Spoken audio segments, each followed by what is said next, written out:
हमारे पूज्य स्वामी जी महाराज इन पंक्तियों की जब व्याख्या करते थे तो एक बड़ा सुंदर भाव कहते थे। आज स्मरण आ गया इसलिए कह रहे हैं, बहुत दिनों बाद स्मरण आया। बहुत चीज़ें ऐसी हैं जो बहुत पहले हमने सुनी, लेकिन कभी कभी वो बातें याद आती हैं।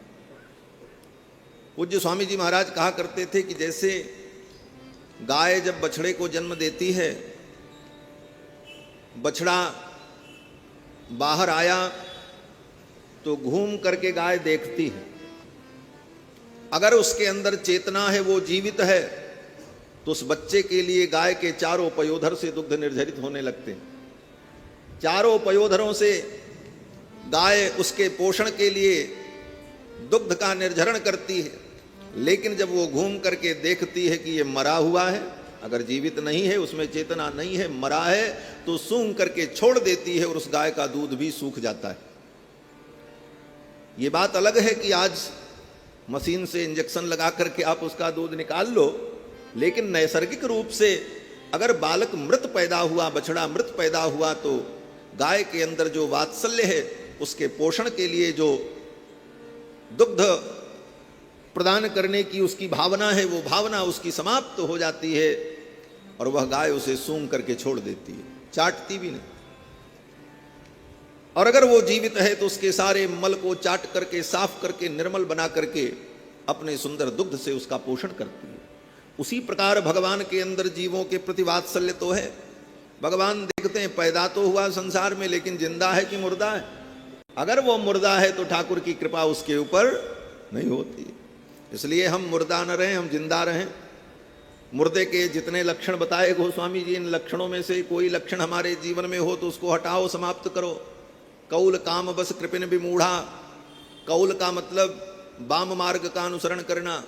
आजकल लोग अपने स्वार्थ के लिए, अपने कार्य की सिद्धि के लिए तंत्र मंत्र, जादू टोना, औघड़ ओझा के चक्कर में जो पड़ जाते हैं, ये कौल मार्ग है, ये वाम मार्ग है। इस मार्ग में जाने वाला व्यक्ति जिंदा ही मुर्दा होता है, उसको मरा ही समझो। इसका मतलब बोले जैसे मरे व्यक्ति को छू देने पर स्नान करना पड़ता है, उसी प्रकार ऐसे प्राणी अगर छू भी जाएं तो गंगा स्नान करना चाहिए, इतने अपवित्र हैं। कौल काम बस, जो काम के परवश हैं, सदा कामासक्त ही रहते हैं, काम भोग में ही जिनकी बुद्धि सदा डूबी रहती है, ऐसे प्राणी भी जीवित प्राणी मुर्दा के समान ही, उनका भी स्पर्श मुर्दे के स्पर्श के समान। कौल काम बस कृपिन विमूढ़ा। कृपिण, कृपिण का मतलब कंजूस। भगवान ने सब कुछ दिया, लेकिन उसके बाद भी कृपणता अगर उसके जीवन में है तो वो मुर्दा है, वो मरा आदमी। कंजूस का तो नाम भी नहीं लेना चाहिए महाराज। हाँ, कंजूस का नाम लेना भी निषेध है। मनुस्मृति में मनु जी महाराज कहते हैं कि किनका किनका नाम नहीं लेना चाहिए। मनुस्मृति में मनु जी कहते हैं आत्मनाम गुरोर नामो नामाति कृपणस्य च। अपना नाम नहीं लेना चाहिए। कहीं बहुत मजबूरी आ जाए, कोई बताने वाला न हो, तब अपने से बता दो अपना नाम, अन्यथा जो साथ वाला हो उससे कहो कि भाई बताओ क्या नाम। अपना नाम स्वयं नहीं लेना चाहिए। आत्मनाम, गुरोर नाम, गुरु का नाम नहीं लेना चाहिए।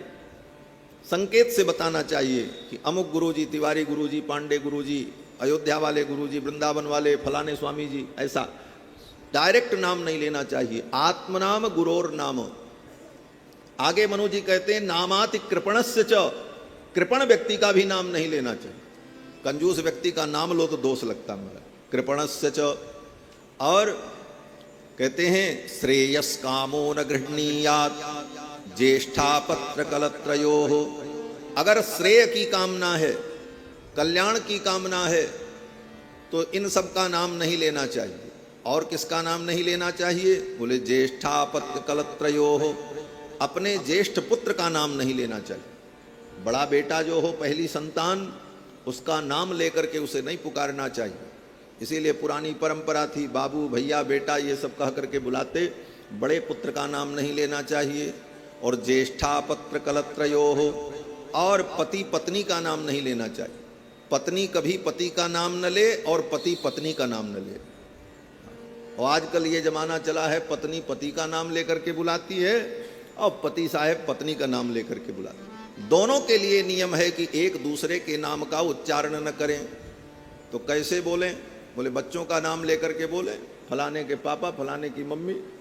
और अगर ये भी न चले तो फिर ए जी, वो जी, ये जी वो जी होता ही, ये व्यवहार होता है संसार। ये सब शास्त्र सम्मत बात है, हंसने के लिए नहीं कह रहे। तो श्री मनु जी महाराज कहते हैं कि आत्मनाम गुरोर नामो नामाति कृपणस्य च श्रेयस कामो न गृहणीयात ज्येष्ठा पत्र कलत्रयो हो। ये मनु जी का वाक्य है महाराज, वेद के समान प्रमाणिक है।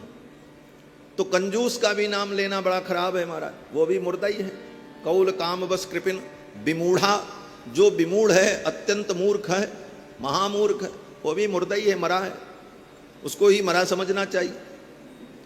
अति दरिद्र, अति दरिद्र का मतलब सब कुछ होते हुए भी जिसका दरिद्रता का स्वभाव समाप्त नहीं हुआ, वो अति दरिद्र है। दरिद्र तो सुदामा जी भी थे, लेकिन दरिद्र का मतलब यहां पर अति दरिद्र का मतलब जो धन संपत्ति होते हुए भी जिसकी दरिद्रता नहीं गई, वो अति दरिद्र।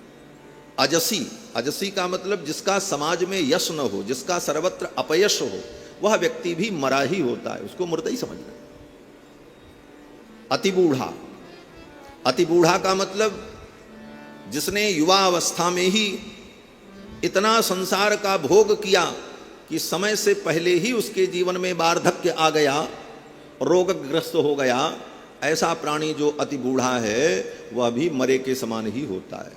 अति दरिद्र अजसी अति बूढ़ा सदा रोग बस, जिसके जीवन में सदा रोग ही लगा हो, कभी रोग से उसकी निवृत्ति न हो, ऐसे असाध्य रोग जिसके जीवन में आ जाएं तो वह भी मुर्दे के समान ही हो जाता है। अति दरिद्र अजसी अति बूढ़ा सदा रोग बस संतत क्रोधी, जो निरंतर क्रोध में ही रहता हो, क्षण क्षण में जिसे क्रोध आता हो, छोटी छोटी बात पर जो क्रोधित हो जाता हो, ऐसा क्रोधी प्राणी भी मुर्दे के समान ही होता। विष्णु विमुख, और जो भगवान से विमुख है वह भी मरा हुआ है, मुर्दे के समान। विष्णु विमुख श्रुति संत विरोधी, और श्रुति माने वेद और संत माने भगवान के भक्त। जो वेद शास्त्र और संत का विरोधी हो वह भी मुर्दे के समान होता है। श्रुति संत विरोधी तन पोषक, और जो केवल तन पोषक हो, केवल सवेरे से शाम तक अपने शरीर का ही पोषण करने में लगा हो, क्या खाएं, क्या पहने, क्या सजें, कैसे क्या करें, 24 घंटे जिसका ध्यान केवल अपने शरीर के पोषण में और सजाने में ही समय बीत जाए, वह व्यक्ति मरा हुआ है, वो मुर्दा है, तन पोषक। निंदित अघखानी, और जो निंदित है समाज में, जिसकी सर्वत्र निंदा हो रही हो, वह भी मुर्दे के समान है। अघखानी, जो पाप की राशि है, जिसके जीवन में पाप ही पाप भरा है, ये सब मुर्दे के समान है। और ऐसी स्थिति अगर हमारे जीवन में रहती है तो भगवान की कृपा का प्रसाद हमें प्राप्त नहीं हो पाता। तो शव कौन है? भगवान शंकराचार्य कहते हैं केशवा केशव भक्तिहीना, भगवान की भक्ति से हीन जो प्राणी हैं वो मुर्दे के समान है।